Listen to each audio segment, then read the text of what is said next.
maso kwa flow huwezi banjo juu vile kumechrome after kulegalize na safisha na cologne nilipoteza key so siwezi rudi home siwezi rudi home siwezi rudi home nilipoteza key so siwezi rudi home siwezi rudi home siwezi rudi home after kulegalize na safisha na cologne.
Yes.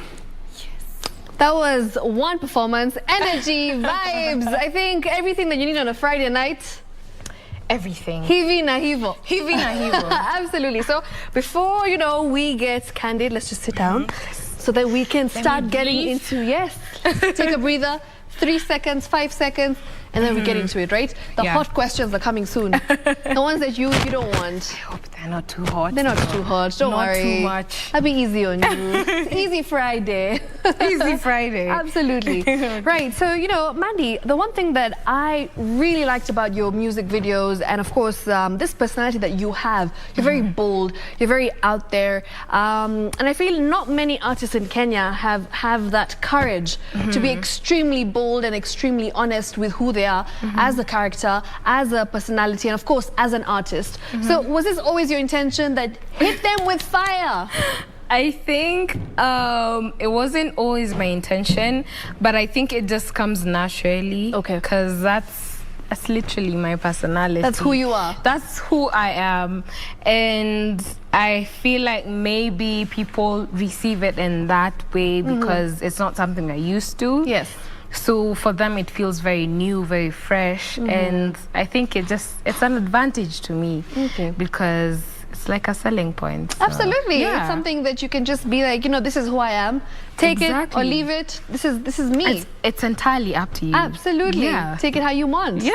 Yeah. And of course, I like the fact that you became this household name during the pandemic. That's where, you know, you saw your career just take off. Yeah. Were you expecting that to happen, especially because we were in the middle of a very scary pandemic? Very scary. I think from the song that hit off was like at the peak of the pandemic. Yes. And I was a bit skeptical, but then I think it worked in my favor because most people were at home. They were able to absorb and the enjoy the environment. music. Yeah, enjoy the music. Like, just look for things that will distract them more or less. So I think it worked in my favor, and I love the fact that people love my music because now they're able to sit down and absorb who I am mentally as an artist, as a creative, and yeah, I like it. I like that I peaked at the height of the pandemic. Absolutely. And you know, you are unapologetically yourself. Yeah. Were you always the kid back in high school or even in primary who was dropping those bars and, you know, you'd have a crowd around you, everyone's like, hey, cheering you up? Was that you? No, I'm very, very shy. Really? I am. Like, in real life, I'm very shy. I'm one of those people you would pass and you wouldn't notice. But in high school, I was I was in charge of the entertainment, like what would play, what music would play. Like, I've always had a passion for making people happy, especially if it was inclined with music and just anything that's entertaining. Yes. You know? So I felt like this was a calling for me, more or less. But in real life, I'm very quiet. So you're an introvert? Somehow. Really? Yeah, I'm really, really shy. I'm not extremely shy, but I'm really shy. That's something that I'm sure people did not know. So if you're a Maandy fan, now you do. Now you know. Girls not as fiery as we think. But I think that's one thing that, you know, it's good because you have two personalities and you know how to strike the balance between the two. You know, when you're performing, you're this bold persona. It's like a persona. Yes, you're fireball. That's the kabaya persona. Absolutely. That's why I had to introduce the kabaya element into my artistry. And then when you're at home or with your family, you know, you're this girl next door. Exactly. Yeah, that's the vibe I'm getting right now, which is great. Yeah, I guess so. So which Maandy does your family get? Girl next door? Yeah. All the time? That's the one they get. I feel like they get very surprised when they see like this other persona. They're like, who's this? Yeah. But yeah, I try as much as I can because I feel like the balance also gives me a sense of sanity. Yes. Which is very important. Yes. It is to keep you going and of course to keep you focused on what's important and what's not important. You know, you need that. You need to strike that balance. Now let's talk about your family. Let's talk about how you broke it to them that I want to be a rapper. You know, there's one thing to be a singer, and then breaking it to your parents as if it's not hard enough, and then telling your parents and mom, dad, family, I want to be a rapper. How did they take that news? I think for me, my most important person to tell was my mom, because my mom's a single parent. Okay. So I was a bit skeptical about how she will take the information, because initially I started out as a DJ immediately after high school. No ways. Yeah, she facilitated the whole thing. That's amazing. Paid for my academy, supported me through all the shows. So when I went to her and told her, you know, I want to venture into this other thing that is being a musician, being a creative, and she was very supportive from day one. She has been my biggest fan, my biggest supporter, which is insane considering the things I say, the things I do, the videos I do. But I didn't expect it to be that way. However, I feel like this far I have come, it wouldn't have been possible if I didn't have like the full support of my family. That's amazing. And of course, if your mom is okay with it, the rest of the extended family, they'll just have to go with what she goes with. So yeah, I think I'm really blessed by that fact. Lovely, lovely. And let's talk about being, you know, a gengetone rapper, just a rapper per se. Yeah. How hard was it to stay relevant and of course to break through? Because I know once you become this household name, I think it's easy going from there. It's smooth and it flows. But just to be able to get that one, you know, viral music video or a song that everyone's singing to, how did that happen for you? I think for a while, because I think since 2016 I had been doing like this hardcore rap and boom bap and just trying to prove a point. And around beginning of 2020, when gengetone had now started catching the wave, I was still doing the rap thing, but at that time, it was the men who were expressing themselves through gengetone. So for me, it was like, as a female artist, how do I now incorporate that artistry that is gengetone? And the trend. And so it took me some time, but eventually when I caught it, I did Pon It, which was a feature with X-Ray, BDLW, and Diana Chords. And for me, I would say it was like a breakthrough. Yeah. And it was like at the height of the pandemic, because I remember shooting the video during the 7 p.m. curfew. Oh dear. And it was just hectic. It was a whole headache. But the reception I got off of it was that that's something maybe people want to see from me, see more of, hear more of. And it was a bit difficult because we all know the topics gengetone speaks of, and having to incorporate that as a female artist was a bit hard for me. But it was a challenge. Yeah, it was a bit of a challenge. But once I got it, and just like literally owning who I am as a person, as a woman, as a young female in maneuvering through Nairobi. The streets of Nairobi. It became a bit easier for me. Okay. So I feel like if I hadn't like outgrown the rap element of me, like as an artist, like as a rapper, if I hadn't outgrown that into now a gengetone artist, I don't think I would be sitting here right now. Oh yeah, I like that. I like that you were able to transition into, you know, this gengetone artist, but still really make sure that you're keeping your roots intact, which is rap. And will we see you evolve into something else, and of course, you know, venture into another genre of music? Of course, in the future. I am like, for example, my album. I released my album in November, and the album is, of course, the popular music that the Kenyans listen to. But there's elements of R&B. Like there's a song called Magizani. I've sampled an old R&B track. Nice. There's different genres. There's a boom bap rap, there's the dance hall. There's so many elements of it. So it's not like I'm just this generic artist. There's so much more you can get off of me. And it's not just rap. There's also a lot of singing on the album, so And you know, when I did my research, most of the blogs say that you are a very versatile artist. Yes. So I think that's something that, you know, you've kept hold of, and it's nice to know that you're trying to like do a little bit of everything. But at the same time, you know what's going to work for you, which is amazing because you figured it out so early. And I guess you need to give people tips on how to figure out what they want to do. I mean, as a young female creative who's just, as you said, maneuvering her way through the streets of Nairobi. How exactly did you know that this is what I want to do?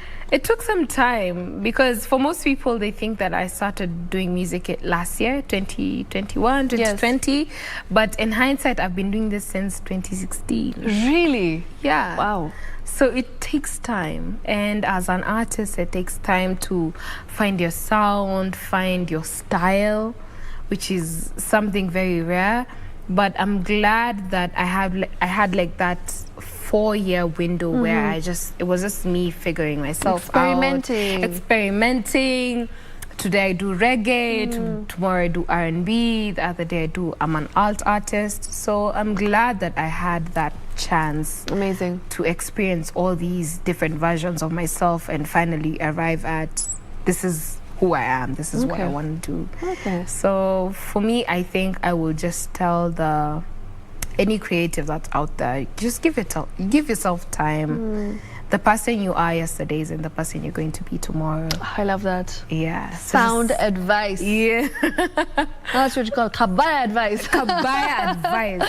Watermark that. Absolutely. Yeah. Right. Maandy, you know, you really, I think, collaborated with some of the heavyweights in the industry, the likes of Fena, you know, Brida LW. Like, these are people that we have grown up listening to. And of course, I really feel that you got a chance, an opportunity to do so very early on in your career. And what have you learned from someone like Fena, who's like, you can say, the OG female rapper of Kenya? I think the first session I had with Fena felt like, you know, when you feel like you literally know nothing, and then there's this person who go back to the drawing board. Yeah, you're like, okay. Like, I remember after that session, I went back home. I was like, what? What am I doing? Who am I? Where am I? What, literally, do I know anything? But the one thing I learned is just be comfortable with what you're doing. Don't try and force the vibe. Yes. Just go where it takes you. Yeah. Because I remember even the session with Fena was literally the most wholesome session I've had. Fulfilling. She's just a force to reckon with, and I learned so much from her. Even as I was recording like the rest of my album, there's elements of what I learned through that session that I borrowed for my other songs. And I just love the fact that for every artist I've worked with, they're very comfortable with who they are. They don't force, they don't copy, they don't, wherever it takes them, that's where they go. And I feel like for very many young artists, they try to emulate what they see or what this other person is doing. But for me, what I learned was just go where the vibe takes you. That's the biggest lesson I've learned. You know, sitting here with you, I feel like you have just broken a stereotype, because there's a misconception that rappers are supposed to behave and talk a certain way, you know, have that swag and, you know, movement with your hands and like literally, but you're so well spoken, you're so ladylike, you're so graceful, elegant. I'm just like, wow, is she really a rapper, or is it all a facade? Oh my God. She is, yeah? I am. Okay.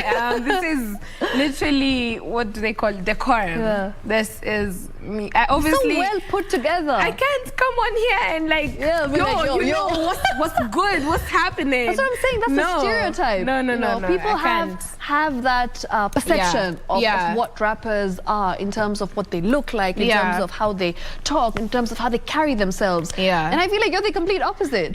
It's amazing. It's different. I feel like people also need to hear you speak and understand you like outside the music.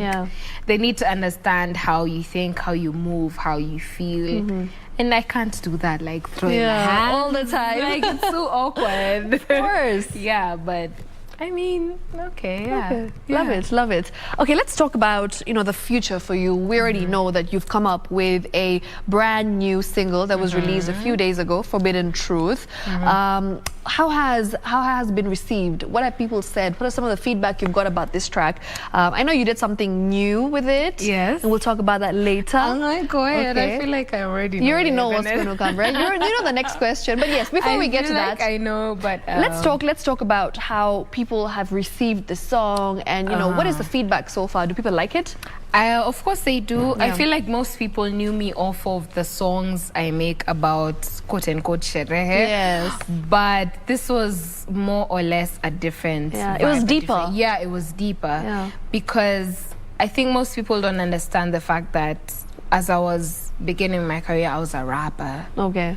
And rap has so many elements to it. There's the skill, there's the storytelling, which is this song. And when I was doing this particular song, I wasn't in the mood of writing a sherehe song. I just wanted to connect, because I feel as an artist, there's so many things in life you can speak on. Relationships, for instance. Exactly. Nairobi. Dating in Nairobi. But I wanted to break away from the generic, let's go out, let's drink, let's enjoy life. Let's enjoy ourselves. Yeah, because I feel like life is not just about... all about enjoyment. enjoyment. There's actual things that happen out here that most people can relate to. And that's one of the things I want to do. I just want to connect with my audience, and it doesn't have to always be about this one particular topic. It can be about very many various aspects of it. So yeah, that's how I did Forbidden Fruit. Do you know, in the West, like for instance, Taylor Swift, whenever she has a breakup, she writes about it. And then she makes sure that she really talks about her ex. And she describes the ex, right? A to Z. Have you ever done that? It's okay. If you have, it's fine. You can tell us. Oh my God, I haven't. Okay. Because I don't think I've been in a relationship where I can like write about. Yeah. I don't think I'm very much invested in such relationships right now. Maybe later, but not now. Are you dating Nick Ndeda? Wow, just right on. No I just lube had or to. anything. I had to. There was news that you are, but we don't know. Maybe if you confirm it, we'll know. I can't confirm or deny. Confirm, no deny. Oh, okay. All right, that's fine. Moving on. I'll give a very political answer. We're both creatives. We're friends. We love almost everything, almost the same things. Nice. So yeah. Okay, cool. Just friends. Situation. That's the situation. That's fine. Taken. That's okay. Let's move on. Moving on swiftly. Moving on swiftly. You know, Maandy, I feel like the one thing that every artist in Kenya is always complaining about is the fact that putting together a budget, you know, coming up with financing for your music videos, for instance, for promotion, for marketing, for rebranding sometimes, and you're just putting yourself out there in public eye.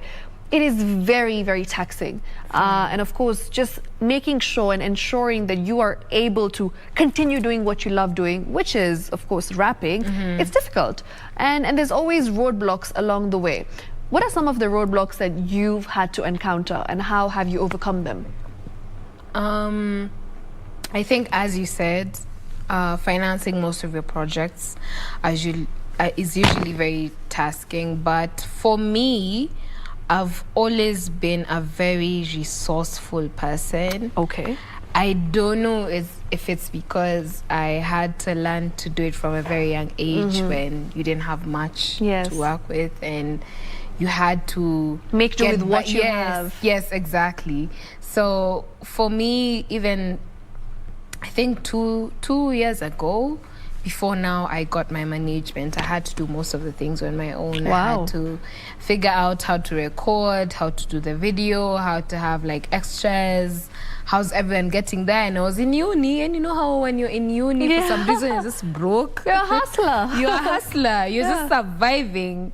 But I think for a creative, if you're starting and you don't have very many options, especially if it's financially, you just have to work with what you have. Yeah. And you have to like invest in relationships because networking. Yeah, just network, because the videographer I use right now is very talented, Q Visuals, but he's been with me when I literally had only 5K to give him. No way, it's the same guy. So you've grown together. Same guy. So you have to learn to invest in relationships as much as you can. Okay. Because in this world, you can't just have like 100K dropping on your lap. Of course not. And you have a video, you have an audio, you have promo. It's a lot that goes into it. Yeah. So you have to be as resourceful as you can in the beginning stages of it before you can make money to reinvest in your craft. Yeah. So yeah. Who are some of your inspirations from the West, you know, in Kenya as well? Some people that you'd love to collaborate with, some artists. Maybe you can drop a few names. I think one of my biggest inspirations, and as cliche as this is going to sound, is Spice. Okay. She's a Jamaican rapper, singer, songwriter, performing artist. She's just a fireball. Yeah. You know? Yeah. So she's one of my biggest inspirations. Okay. Because even looking back at her videos starting up, she was very musty and crusty and everything that I thought I was like 5-6 years ago. Yeah. So she's my biggest inspiration. Okay. I think locally I'd say Calligraph. Oh yes, the I'd OG. say Otile Brown. Yeah. These are people who have stuck to the grind Yes. till now, and I would love to also grow as an artist Yeah. as much as they have. So yeah. That's nice. Yeah. I'm glad that you mentioned Calligraph because, like, let's be honest, without Calligraph, there's no rap in Kenya. There's none. There's none. Zero. None. None. Yeah, good, Yeah. good. Maandy, I really wanted to ask you this question. You know, you have said that you've had a very interesting career. You've had a very interesting journey. Started off as a DJ, and then, of Yeah. course, went into rap, and then now, you know, you're just getting into like this scene where you figured yourself out, and you still think that there's a lot of things you still want to try out. Any regrets along the way in your journey? Of course, of course. I regret second guessing myself. Yeah. I saw somewhere someone was talking about an imposter syndrome or Okay. something like that, and just doubting myself and my craft and the possibility of just being as big as I am right now. Yes. It might not be much to other people, but to me, if you walked up to me 5 years ago and you told me you're going to have like 50,000 subscribers, Yeah. I'll be like, no, you're lying. You're lying. How? Where? Who are these Yeah. people? So I wouldn't doubt myself as much as Amazing. I did. That's very solid advice. Yeah. I feel like imposter syndrome is something that a lot of young people deal with today. It is. Yeah. And it's the worst because you sit down and you see someone else doing something. You just and compare yourself to yeah, them. Yeah, and you don't realize how good you are Yeah. because you're always thinking maybe I could I'm do too better. loud, maybe I could do better, maybe my hair doesn't look as good as this other person, or my makeup or how I perform isn't as good as this person. But in actual sense, people love you because you're you. And you don't see it. Kabaya advice. We need to make it a hashtag. Trademark. Done. Let's do Yeah, it. let's Thank you so much, Maandy. I thoroughly enjoyed this conversation, and I mean, I cannot let you go without, you know, you performing your latest single, of course, The Forbidden Truth. Yeah. We need you to just go do your thing and like just show everyone what you're made of, right? Exactly. The Kabaya Maandy that we're used to seeing. Exactly. Absolutely. Any Yeah. last words for your fans? I would just like to say that you should just keep on supporting me. This year is going to be amazing. Follow me on all my social media platforms. On Instagram, it's Maandygram, that's Maandy. YouTube, Maandy, that's Maandy. I've just released a new video, so make sure you get on there, support your girl, show me some love, and yeah, let's get interactive. Let's get interactive. And thank you so much for, you know, keeping us company right here on #Easy Friday. We'll do this again next week. Same time, same place, only on KBC Channel 1.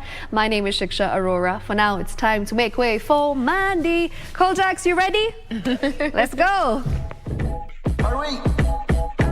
Siwezi kupanga ikuwe hivi, situation got too sticky, lakini ni dunini, unge dunini. Siwezi kupanga ikuwe hivi, situation got too sticky, lakini ni dunini, unge dunini. Wahenga walidai forbidden fruit ndio the sweetest. Mimi nimepata weakness, ukweli niko na secret. Before uni judge, wesikia hii story. Mimi nina confess, no jweriba ni ngori. Niko na boy yani mflyer, kona ganji na walai. Best pipe no lie, jaman baridi ndio ndae. Mali anakagua kau kwa juu kwa karai. Shida ni moja na ndio kubwa my guy. Ni chalia besti wangu shiko. Tumejua na since campo, natoka then tumegrow. Raw safi nikilemewa, I know where to go. Kukesha usiku tukisomea teo. Na siezelewa vile ilianza. Siezi explain situation ilijiingiza. Siezi kuambia ni wapi niliteleza. Feel so good when we're together, si unaelewa. Siwezi kupanga ikuwe hivi, situation got too sticky, lakini ni dunini, unge dunini. Siwezi kupanga ikuwe hivi, situation got too sticky, lakini ni dunini, unge dunini. Huyu boy vile yo we handle. Hit the right spot, you know that got an angle. Na ma Friday ndio si you get time ample. Aki pull up tunatulis tu kwa castle. Then I get a call from my girl nikashikwa tuna stress. Si bonga on a daily so I guess anani hola tu take it min ka accept. Okay kwanza nilitake a very deep breath. Niaje baby girl sema babe akimenyamaza hapana kuna job imenikaza niambie mimi niko na stress gani tena ni deno naona ana cheat sina ma receipt lakini weekend yako off kwanza Friday ana lost alafu sitampata mpaka sato maybe anataka tu space usi overthink you have a good thing sawa basi hata niko area yako I'm coming over Sasa you wanna be alone let alone sober ati unakam yep coming up the stairs nataka tu kurant can't take it any longer I swear sikupanga ikuwe hivi situation got too sticky lakini ni dunini unge dunini I swear sikupanga ikuwe hivi situation got too sticky lakini ni dunini